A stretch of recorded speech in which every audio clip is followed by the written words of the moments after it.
Welcome to Hospitality on the Rise, the podcast about the people shaping the hospitality industry and their journeys. I'm your host, Alice Chang, founder and CEO of Culinary Agents, hospitality's go-to hiring platform. And I'm here to give you your dose of virtual mentorship.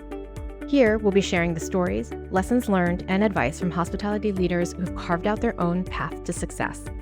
After all, this industry is where many get their start and go on to do incredible things.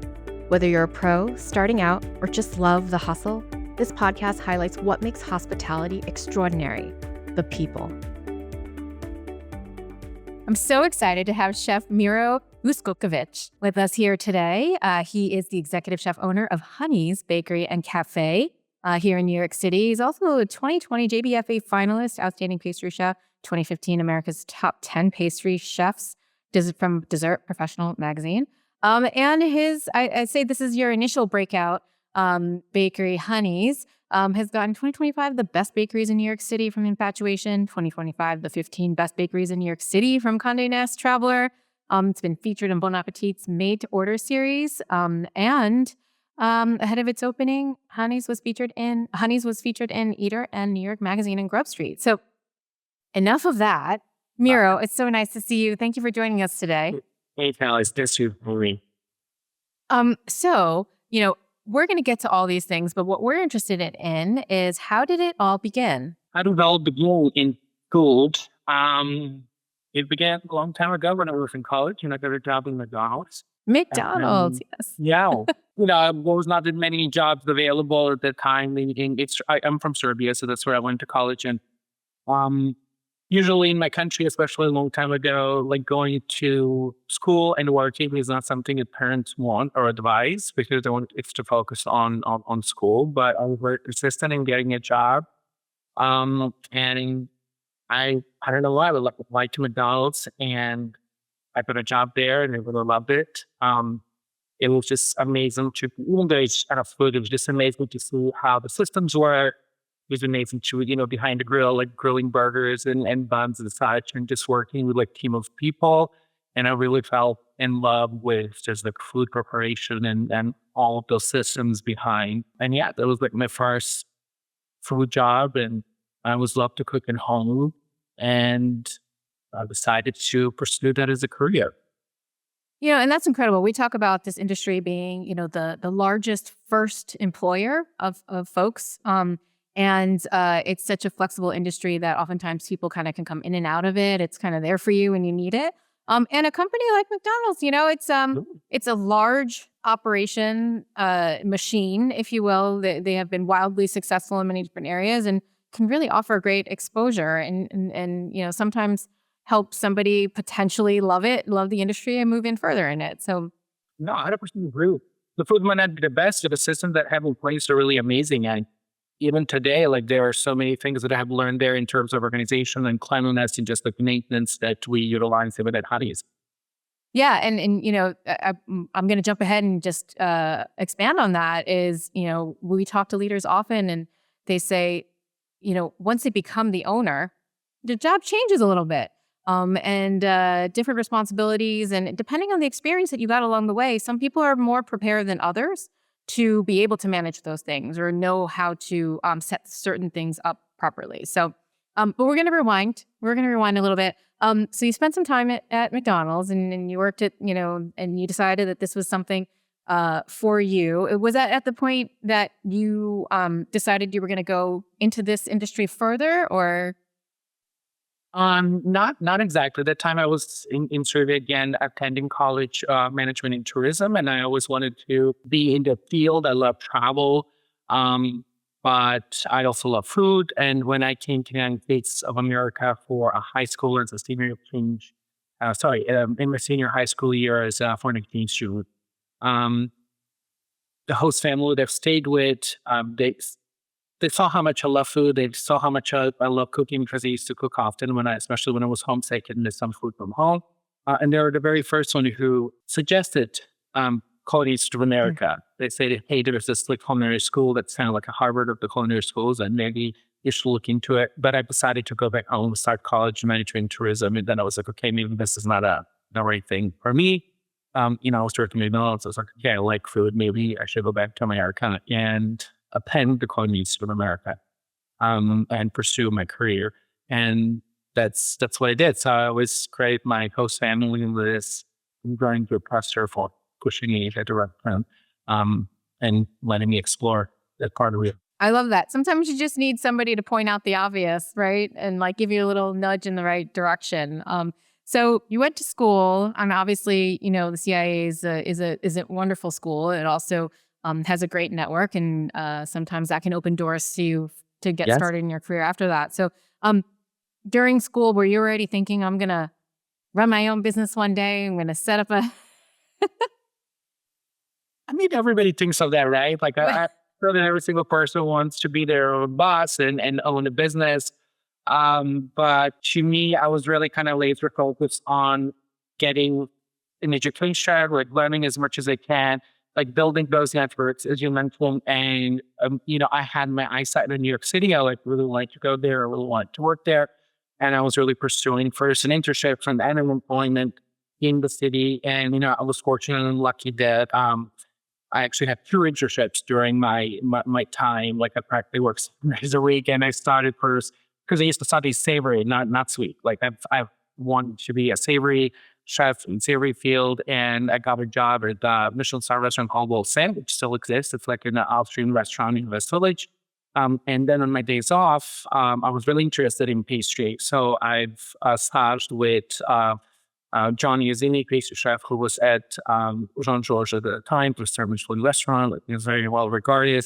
And I was really fortunate for him to get the opportunity to work with him on my days off. And one thing led to another. And once I've completed school, I decided to let me pursue pastry further, but not stay in school. I was kind of like really eager and ready to go and start working. And, my only pastry experience was kind of just limited to working with him a little bit and something before school. I worked in bakery, in wedding cake bakery particularly. So it was very limited pastry experience, but he has given me an opportunity, and I've started working for him at Jean-Georges, and I kind of like quickly progressed from the team to Jean-Georges to cook to a sous chef within the next couple of years. Yeah, not a bad place to get, No. footing in New York. No, not at all. Not at all. Yeah, and I remember he also had his signature was a 4-quadrant dessert. It was all complicated and everything. Right. So and from there, at what point were you like, okay, I'm ready for my next thing? Like, did something happen? Were you thinking about? Maybe halfway through my tenure there, he left, and then we had a new pastry chef, Joe Murphy. He was really great. He was completely different than Johnny. As you mentioned, Johnny was very kind of like molecular gastronomy, very modern. Well, Joe Murphy still is, kind of an American direction. Like, he loved more like an American approach to creating desserts. And then I had an opportunity come up. This restaurant, which no longer exists, but it was called Aldeia. It was a Michelin star Portuguese restaurant ran by Jorge Mendes, who was actually Johnny's good friend. So Johnny suggested that George reach out to me when he was looking for the new pastry chef, and he did. He was like, "Hey, do you want to apply for this job?" And I was like, "Why not?" It was kind of scary, I only had a few years of experience, but kind of Johnny pushed me in that direction, and George felt like I was the right fit for it, and I accepted a job. It was like super scary. I loved that restaurant. Yeah, it was a great restaurant. It was really small, very like intimate, but it was really great restaurant.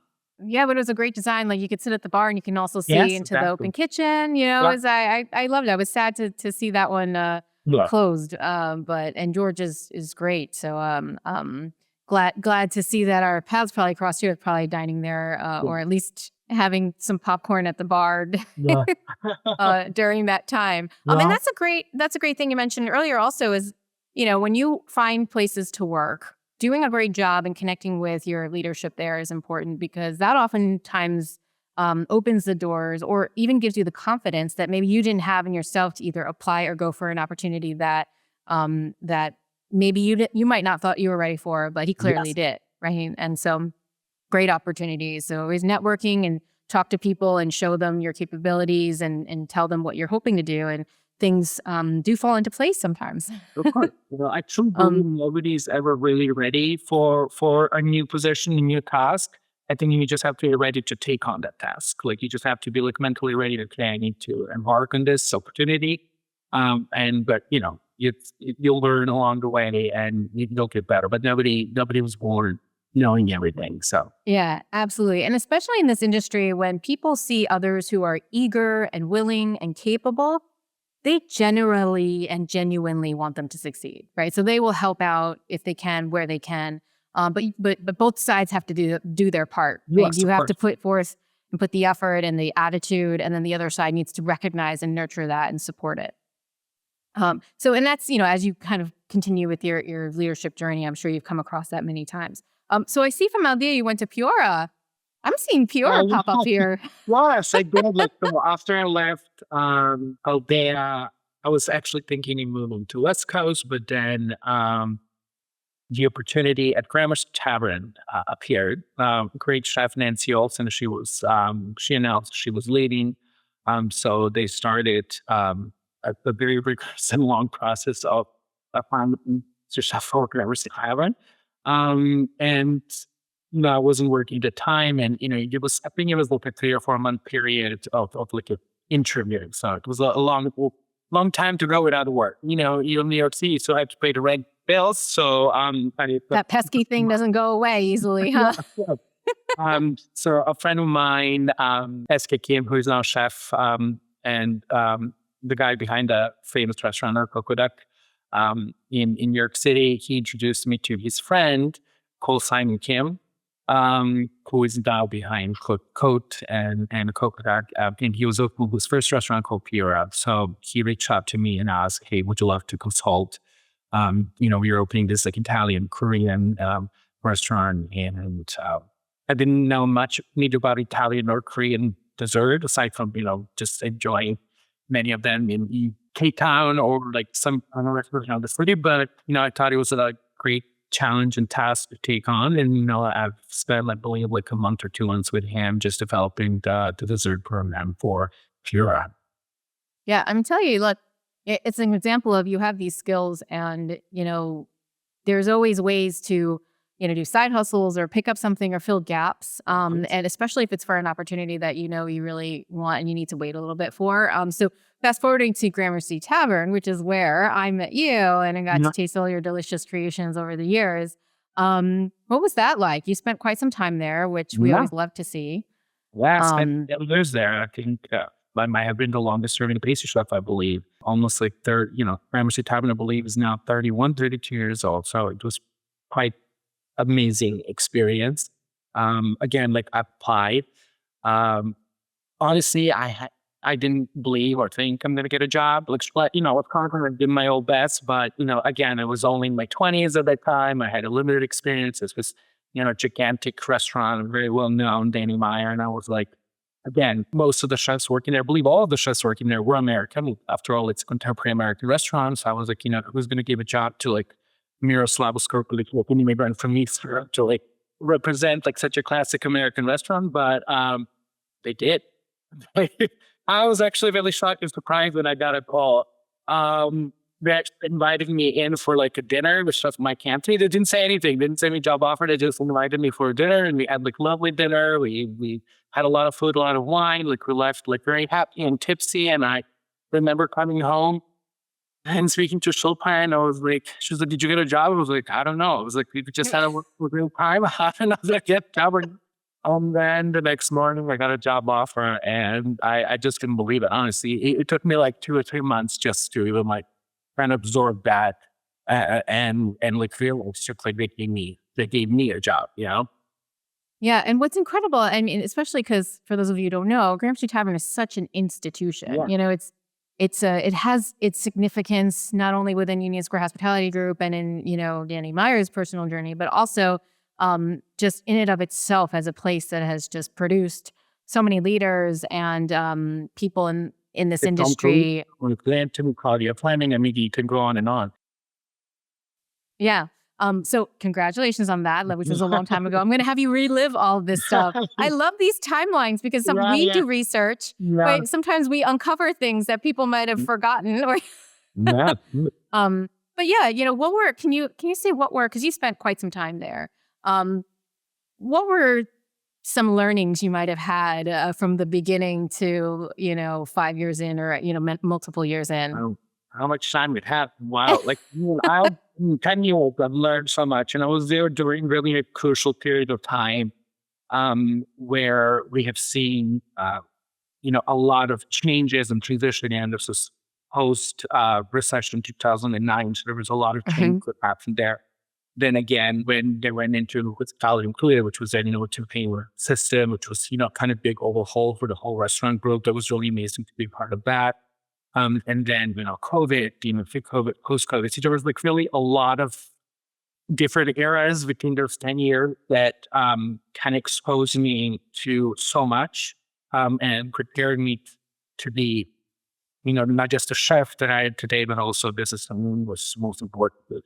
And, I was very fortunate to work for such a great company. It's not just the Gramercy Tavern, but it's a very established group in general, which is super serious. It had many different departments from accounting, from legal, from, PR and marketing. And I got a firsthand to experience all of them, even though I was just a pastry chef. I always told them, like, from the get-go, like, I don't want to be here just creating desserts and creating labels. I want to be in every single room, in every single meeting, regardless if it's the forecasting or the PR and marketing or like, whatever, like no matter how important or not, no matter how boring or interesting, whatever the person wants to be in the room. And even if I'm just sitting and listening, because I felt like, again, I always wanted to be my own boss and own my own business. And I felt, okay, like I have this great opportunity that's given to me, like this great stage. And the only way to learn is, again, to be part of every meeting, every conversation, every room, and just try to gather as much information as I can and prepare myself tomorrow when I take this step of opening my own business. So it was really amazing. They were very excited for me to do that. They even if they didn't need to ask me for my opinion, they did. And it was really amazing and fascinating. And, it was 10 years. Some people always tell me like, well, it was a long time and maybe it was long, but I felt as long as I'm still learning, I'm still progressing. I felt like, there's always right time for everything. And I'm not a person who like rushes into making my decision. I believe everything comes at the right time. And, when it felt like there was no more growth for me. Like I felt like I was kind of ready to take the step. I decided to, give them my notice and inform them that I'm going to pursue my own career. I mean, it's wonderful. You talk about, 10 years. Yeah, 10 years flies by, like nothing, I think, these days. And when you're already working and set up with and learning from one of the best, and you're getting the opportunities, and they're embracing your curiosity and teaching and welcoming the fact that you want to learn, right? We've seen that, overall with businesses and leaders who nurture that.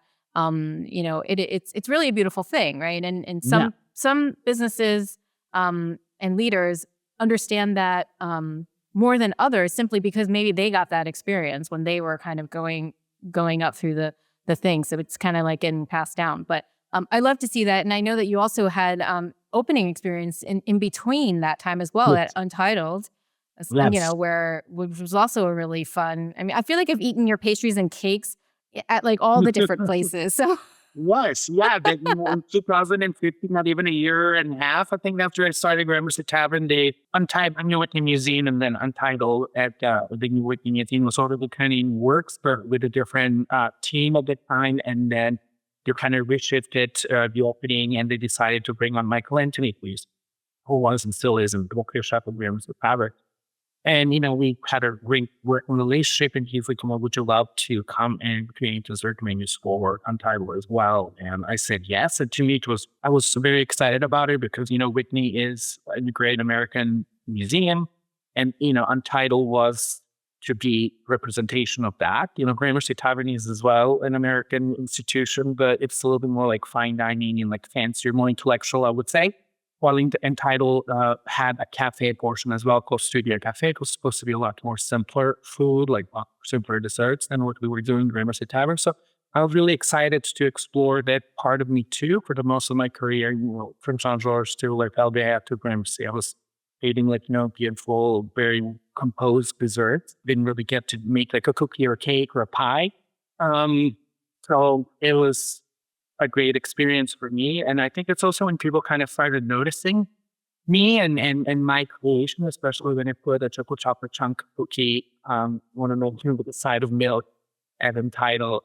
And this was in 2015. This is like this like first wave of cookie craze around the city, like, Instagram and all this like food media was taking hold when things were going viral, I guess. So I remember our cookie and also my mom opened at that time. They also had macadamia chocolate chunk cookie as well. So it was always kind of like the best cook. Epiculture espresso also started at that time Yep. too. This is how I realized, and this is when I realized, like, okay, I guess people really like more simpler, more nostalgic desserts, and I'm kind of leaning to that in both Ed and Title in the Gramercy Tavern and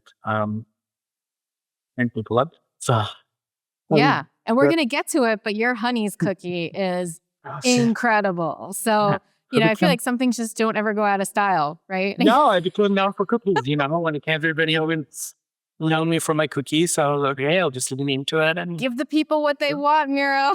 not to be people be one. At what point were you like, I know you mentioned you started thinking about, okay, it might be time to move on, et cetera.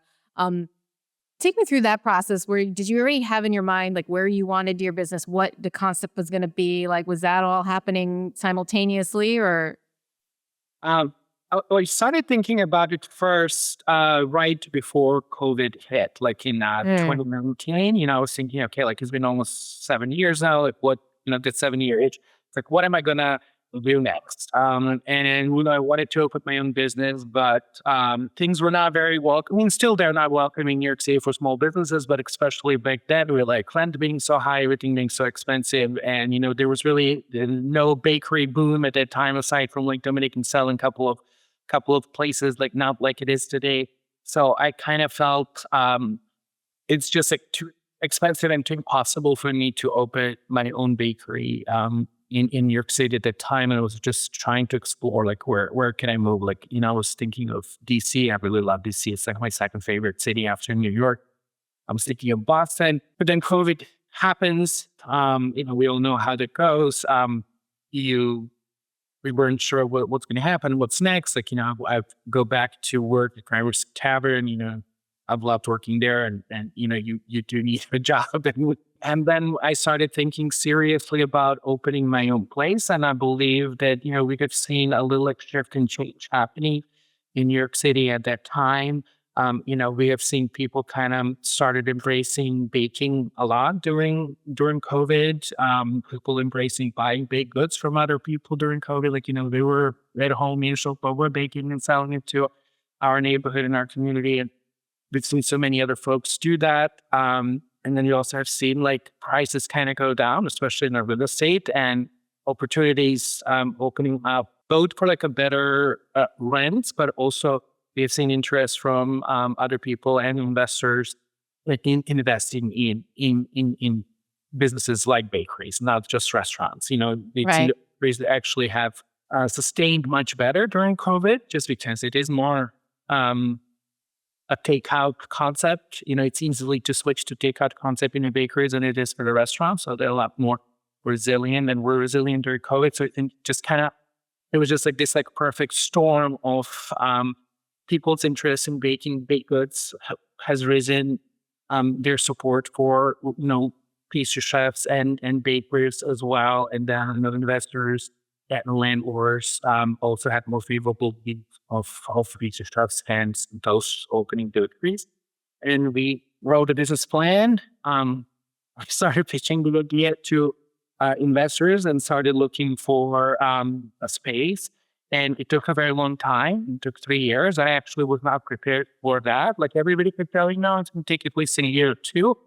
But it took 3 years for me to find the place, actually. Like it didn't take a long time to actually convince people to invest and to support you. Like, I already had the background, I already had a resume, like, I was like Gramercy Tavern, as you mentioned, like doing the award, like all of those things. So it wasn't really hard for me to convince people to trust me and believe in me, but it really took a long time to find a right space in a right location that I felt like kind of confident and excited about. And most of our investors are small investors, like friends, family, colleagues, like people who've known me and followed me. We have no like millionaires, billionaires, no like restaurants group behind us. Budget was limited. And also there was kind of a lot of like burden on my shoulders to make sure that I really get it right. And I was telling myself, okay, just take as long as it takes, no matter how stressful it gets, no matter how frustrating it gets, like you really need to make sure that the location that's being is the best possible that you can get before you sign the lease. Because once you sign a lease, you're like, you're tied to it for like 10 years. And as we all know, like location, it's all location. That's what That's really a great location you have. And sometimes like, you're describing it, but to recap, like sometimes like timing really matters, right? Yes. And you kind of have this, you're describing like this perfect storm of like, okay, that the market is right. There's been an evolution over the past handful of years, not just on the guest side, but also on the worker side and hospitality in general. When you marry all those things together, it's more about putting the right pieces, in the right place, and then moving forward. And that comes from experience. That comes from years of working and building your own personal foundation to have that confidence of, to project to your investors. You say it's easy to, that wasn't that hard, but obviously, you worked to get the accolades and the reputation and the track record. So sure, it's easy to be like, you're probably going to work even harder and do even more when you're like doing it for your own business in a way, just inherently, right? So kudos to you, congratulations. Everyone's journey is different. Sometimes people have the space, but they can't get the money. I think it's all about making sure you're kind of thinking about all the different moving parts simultaneously and like, making sure everything's lined up so that you can take advantage of the perfect timing of it, right? Okay, what were the biggest challenges when you were opening up? Cool. I feel like opening up and now it's like feels so easy. Like I think running the place is so 10 times more harder than opening, but there was a lot of first challenge was finding a space. I probably have seen 150 different spaces, and we've negotiated probably 3 or 4 different leases, and they would kind of fall apart in the last minute. It was really difficult actually to convince a landlord or trust you to believe you, even though you have all this experience. Even though we had investors and the money in a bank, that wasn't enough. Oftentimes we've had hard, like because both me and my business partner and spouse were both from another country and all our families are there.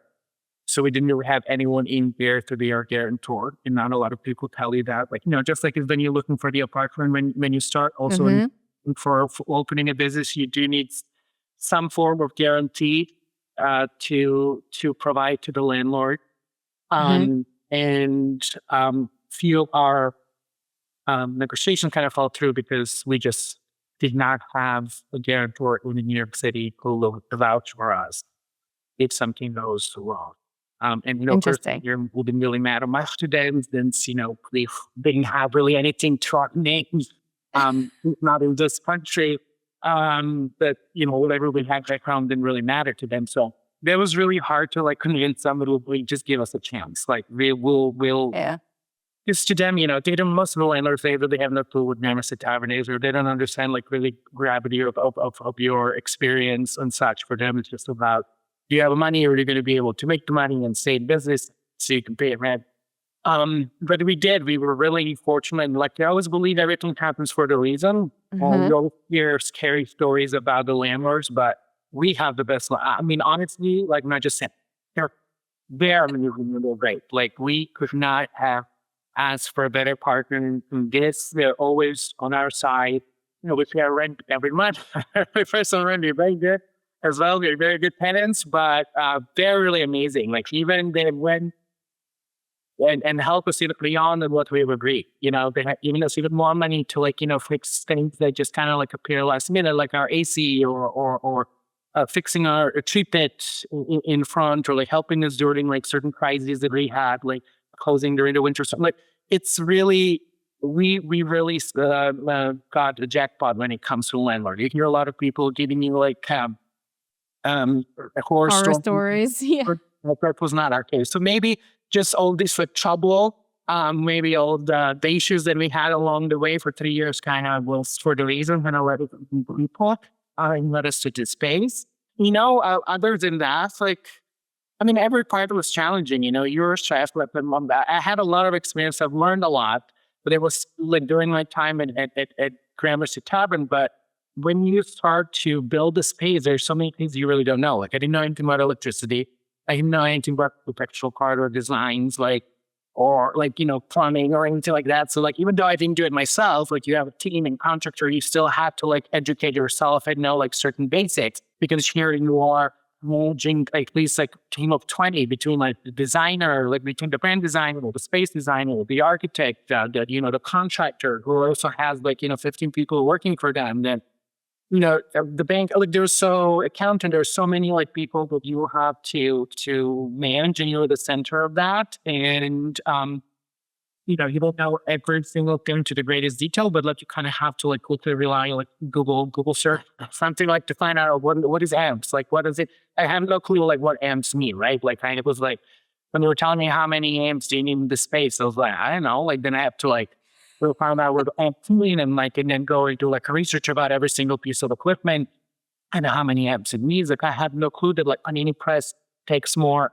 needs more amperage than all of the mixers put together. 50, 20 amps is one panini press, and I already purchased 2 of them, and we didn't have enough of amps in our space. If you only had 400 and you needed 600, well, I had to go back to talk to a landlord, to Con Edison, and there was so much that I had no clue about, even with all of my experience of opening places and such, that I had to learn quickly. But it worked out at the end. It was that's part of the journey too, right? And all the decisions that you had to make that would have long-term impact, that that if you had to change would probably cost twice as much. All those things all at once. That's the lesson there also, is that, find a partner in your landlord, and, get on the same page, or at least get to know them a little bit, and build whatever positive relationship you can get, because it could have. Sorry to interrupt you. No, I was going to say it could have, an impact, right, on your personal stress, on, financial impact, on anything else. Yeah. And trust your guts at your opening, again, you're managing so many folks and so many people and so many opinions. And after time, there will be conflicting opinions they're giving you. Everybody just looks up to themselves, right? Their own part of the work. And you have to know how to balance that, how to balance these people. And sometimes, when there's some conflicting information, you just have to go with your guts and make a decision. I remember during the, this kind of maybe sounds relevant right now, but at the last stages of our build out, there was a big issue and a conflict. What is going to be the color of our storefront? And there were 6 people involved in making that decision. And we think about it as not an important thing, but actually became one of the most important decisions that we have ever made in the whole build-out process. And our designers envisioned it, our interior designers envisioned it as a light blue, which I wasn't necessarily excited about, because all the things always kind of lean blue direction, and that was kind of seems repetitive and basic. But our branding designer, who didn't do the space, because they left the box was in packaging for us, she's like, "Great, just go with green. You want to send marks, the green is part of your color. Just go with green." And the building is red. Our building is red, like a brick red. And our interior designers almost lost it. They're like, no, they were about to walk away from the they're we don't want green. They're it's so tacky, it doesn't look so good. And with me to show up, what should we do? And I was like, let's go with green. Both of us, I was like, let's go with green, because it kind of stands out. It was this a bright green color. And even if the building is red, it kind of stands out. The storefront will stand out a lot more. And we're kind of in the crowded street, crowded space. And honestly, it became like one of the most important decisions we have made because people always take a photo of our storefront. It kind of became like this thing, and it's a lot more impactful than it was just like, oh. I love it. I love it. On that note, and side note, I have to give a shout out. I know everyone talks about your chocolate chip cookie, and I can say this because I've tasted a majority of the things on the menu. I haven't seen some of the new items, but that Rice Krispie treat, please never take that off the menu. Really want. Well, that would decrease the size. It's a gigantic. It's like a huge block. Like it's probably serves like 5 people. But it was a funny thing how we put it in a menu because we were like, okay, like let's put something on a menu. We needed something in a menu that was kind of like an easy lift in terms of production. Like a lot of our items, and still most of our items are so like low. Because I'm, come from the restaurant pastry chef. Our head baker, Daniel Alvarez, who's great, who's my right hand and everything, helping me all throughout to make this happen. She's also from the restaurants, from Café, from Deli Precision. She gives me Gramercy Tavern as well. Though she's a Bon Appetit, she worked with Maria and Mylena and Nomad, so many places. So we were all like approached dessert creation like pastry chefs from the restaurants. So everything is always too complicated. So we're like, okay, we need to create something that's kind of like easy to make. And show public for Bon Appetit, peanut butter, Rice Krispie treats that we love, and she always makes it at home and we enjoy it. It was peanut butter, brown butter. And we already have like 2 or 3 desserts from peanut butter, and we're like, well, can I have another peanut butter item on a menu? It's like, I know it's American, but like, let's lean into something different. And, her being India, coming from Balkans, like that's where pistachio and halva both are, very traditional. And we're like, how do we do that? And they made like pistachio, halva, Rice Krispie treats. And genuinely, I thought like no one I knew people will buy, but I didn't realize it's going to be so popular that we now probably make a full sheet tray, not like what I mean, like a big full sheet. We probably made like 2 to 3 or full sheet trays of Rice Krispie treats a day and sell them. We kind of made them look super large because I felt for it's just like a Rice Krispie, because people make that with kids at home. And like here we are like pastry chefs making that in like, artisanal bakery. So I was like, well, let's how do we attract people besides adding pistachios and halva? So let's just make it big and like make people think about that. There you go. This is R&D development. This is product development here at its finest. It's American. When I came to America, I went to Indiana. Like everything was just supersized portions. So I was like, let's just lean into that. Lean into the big and see how that goes. Yeah. I love it. All right. On that note, we're going to go to quick fire. What advice would you tell your younger self? It's all going to be good. It's all going to be good at the end. No matter how bad sometimes things get, like it's all going to work out. What's your advice for someone struggling in the industry? Same. Just like don't give up. Like things get tough. You might even get a nervous breakdown. Just persist. Like if you fall down, just get up and move forward. And, you just have to be positive. What's your advice for fellow hospitality leaders? Focus on your team the most. I think we all, there's 25 people working at Hani's Bakery. I just practically supervise everything, but without Daniel, without Jack, without Shilpa, without Kelly, DJ, Kevin, I would not been able to manage, and Hani's would not be what it is today. And you need to treat them well, you need to pay them well, and you need to do everything you can to retain the good staff and make sure that they're happy and stay with you as long as possible. On that note, Miro, thank you so much for taking time out of your busy day to come join us. I cannot wait to get down there and taste what's new on the menu, and look forward to seeing you. Yeah, thank you very much. Have a lovely day. You too. Remember, success looks different for everyone in hospitality. No 2 paths are the same. If you have a leader or a topic you want to hear about, email media@culinaryaagents.com. Hospitality on the Rise is brought to you by Culinary Agents, connecting top talent with employers since 2012. Whether you're hiring or looking for your next opportunity, join us at culinaryaagents.com. For more inspiration, subscribe to Hospitality on the Rise and visit hospitalitycareerpaths.com, a free platform by Culinary Agents. Thanks for tuning in. Remember to like, follow, and subscribe. And if you love this episode, share it with someone who could use a little inspiration.